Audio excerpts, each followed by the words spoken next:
जय हिंद दोस्तों। आप सभी को पता होगा कि सीआईएसएफ फायरमैन का डॉक्यूमेंटेशन 14 तारीख से चल रहा है। तो 14 चला, 15 चला, आज चल रहा है।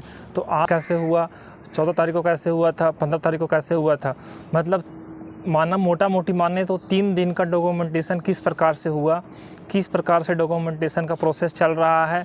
तो इस वीडियो को आप अंत तक देखें ताकि आपको पूरी जानकारी एकदम मिले और आप एक भी गलती ना करें डॉक्यूमेंटेशन के समय। तो मैं इस वीडियो में हर एक छोटी से छोटी चीज़ें आपको बताने वाला हूँ 2 दिन के एक्सपीरियंस के बेस।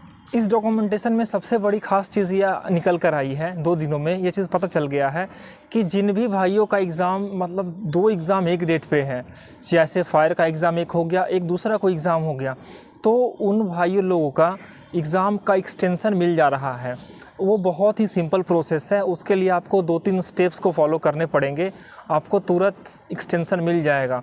तो देखिए, जैसे मैं बता दूं कि आपका एग्ज़ाम अगर 20 तारीख को पड़ रहा है सीआईएसएफ फायर का डॉक्यूमेंटेशन और एसएससी सीपीओ का भी फिजिकल 20 को है, तो आप बेफिक्र होकर 2 दिन पहले सीआईएसएफ जहां आपका डॉक्यूमेंटेशन लेगी वहां जाकर के आप एप्लीकेशन देंगे और उसका वैलिड रीज़न देंगे कि मेरा सीपीओ का एग्ज़ामिनेशन 20 को है और मेरा ये फायर का भी 20 को है। तो आपको ये फायर वाला डेट वो बढ़ा देंगे, 2-3 दिन के बाद आपको ले लेंगे। आपको एक एप्लीकेशन देना पड़ेगा, उसके बाद आपको एक रीज़न देना पड़ेगा, वैलिड रीज़न, और उसके साथ आपको अटैच करना पड़ेगा। तो ये चीज़ आप बिल्कुल, अगर आपका एक ही दिन में 2 एग्ज़ाम कोलैप्स कर रहा है तो आप ज़रूर एक्सटेंशन ले लें ताकि आपका अपॉर्चुनिटी जो है वो मिस ना हो एकदम थोड़ा सा भी।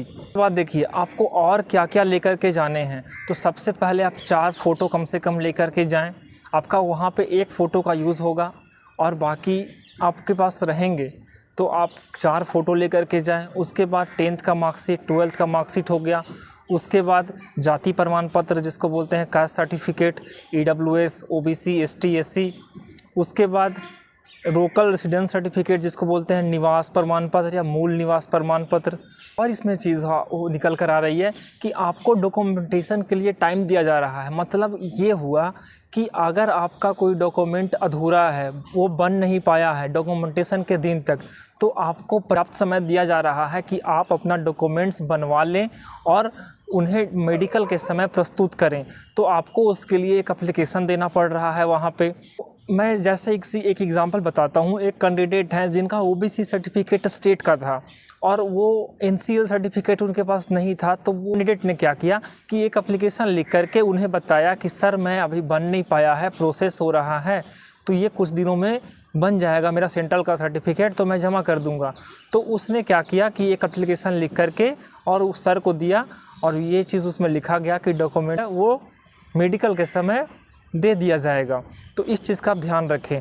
मतलब आपको इसमें डॉक्यूमेंट बनवाने के लिए भी मौका दोबारा दिया जा रहा है कि अगर आपके पास कोई फॉर्मेट नहीं है, आपका और कोई प्रॉब्लम है, आपका SDO level, SDM level, magistrate level का नहीं है और उनको चाहिए, तो आप जल्द से जल्द एक एप्लीकेशन बना के रख लें कि मुझे वहाँ पे जाकर के सर को ये चीज़ बताना है कि मुझे डॉक्यूमेंटेशन में ये प्रॉब्लम हुई है सर, मैं ये डॉक्यूमेंट्स नहीं बनवा पाया हूँ, तो मुझे कुछ थोड़ा सा समय दिया जाए।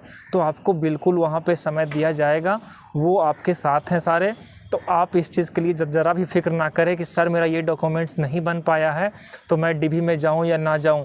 आप बेफिक्र होकर के जाएं डीवी में। आपके क्यों ना मार्क्स कम भी हो, फिर भी आप डॉक्यूमेंट वेरिफिकेशन में ज़रूर जाएं, क्योंकि डॉक्यूमेंट वेरिफिकेशन में आप जाओगे तो वहाँ से बहुत सारी चीज़ें आप सीखोगे, वहाँ का एक्सपीरियंस सीखोगे, कैसे डॉक्यूमेंटेशन होता है, क्या कैसे कैसे चेक किया जाता है, किन किन पॉइंट्स को देखा जाता है मेन रूप से, क्योंकि हर डॉक्यूमेंट्स में कुछ न कुछ चीज़ों को देखा जाता है और उसी के बेसिस पे उसको एक्सेप्ट किया जाता है। तो ये चीज़ आप जब वहाँ पे ग्राउंड लेवल पे जाओगे दोस्त, तभी आपको समझ में आएगा। ऐसे वाले दिनों में आपको किसी की हेल्प लेने की ज़रूरत भी नहीं पड़ सकती है। तो आप कोशिश करें कि आपके मार्क्स कम भी हैं, आपके पास डॉक्यूमेंट्स कम बने हैं, कुछ डॉक्यूमेंट्स नहीं बन पाए हैं, आप बेफिक्र होकर के जाओ। 2-3 सादा पेज लेकर के जाओ, पेन लेकर के जाओ, ताकि आप एप्लीकेशन वहाँ पे जब सर बोलें तो फटाफट लिख के एप्लीकेशन दे सको कि मैं ये जो डॉक्यूमेंट्स कमी रह गई है, मैं मेडिकल के समय ये सारी डॉक्यूमेंट्स को जमा कर दूँगा। तो अब लास्ट में मैं ये बताना चाह रहा हूँ कि 2 दिन और आज का जो डॉक्यूमेंटेशन हुआ है उसमें मोटा मोटी हर सेंटर्स पे मुझे 2-3 सेंटर का मुझे मिला है, तो हर सेंटर पे मोटा मोटी एक ही चीज़ चल रहा है कि आपको हर चीज़ में मौका दिया जा रहा है, आपको डॉक्यूमेंट में ज़्यादा कोई प्रॉब्लम नहीं किया जा रहा है। ऐसा नहीं हो रहा है कि आपका अगर क्रूशियल डेट से पार है तो डॉक्यूमेंट को एक्सेप्ट नहीं किया जा रहा है, बस वो कॉम्पिटेंट अथॉरिटी के द्वारा वो इशू होना चाहिए और वो वैलिड होना चाहिए। तो आपको थोड़ा भी परेशानी इसमें नहीं होना है। आपका डॉक्यूमेंटेशन बहुत ही स्मूथ चल रहा है और बहुत यूट्यूबर ये बता रहे हैं कि बहुत से लड़के फेल हो रहे हैं। फेल कोई कैंडिडेट डॉक्यूमेंट में नहीं हो रहा है, कुछ एक 4, 5, 8, 10, 12 हुए थे फर्स्ट और सेकेंड डे मिला के, दोनों दिन को मिला कर देखे तो 15-20 हुए हैं। तो वो फेल इसलिए हुए हैं क्योंकि उन्होंने फॉर्म फिल करते समय उन्होंने गलत एंट्री किया है। वो हैं किसी दूसरे स्टेट के और वो डोमिसाइल पेश कर रहे हैं किसी दूसरे स्टेट के। तो इस बेसिस पे बताओ भाई, आप कैसे हो सकता किसी का भी, वो फेक एंट्री एक्चुअली कर रहे हैं, इसीलिए उनका नहीं हो रिजेक्ट कर दिए गए हैं। तो फेल वो नहीं हुए हैं, एक्चुअली वो कैंडिडेट्स फोर्जरी टाइप से हैं तभी वो फेल किए गए हैं। जो रियल हैं, जेन्युइन है, वो फेल नहीं हो रहे हैं। तो आप बिल्कुल भी ये चीज़ ना सोचें जो बता रहे हैं कि बहुत से लोग 250-300 फेल हो जा रहे हैं, ऐसा कोई चीज़ नहीं है। अगर आप बोलोगे तो मैं ये जो CISF फायर का डॉक्यूमेंट दे करके आए हैं मैं उनसे भी बात करवा दूंगा। और आपको इसमें घबराने की कोई बात नहीं है। फेल वही लोग हो रहे हैं जो फर्जी हैं, मतलब दूसरे स्टेट का है, उन्होंने फॉर्म में मिस्टेक कर दिया है, सारी चीज़ें हैं। आप बिल्कुल बेफिक्र होकर डॉक्यूमेंटेशन में जाएँ। जय हिंद दोस्तों।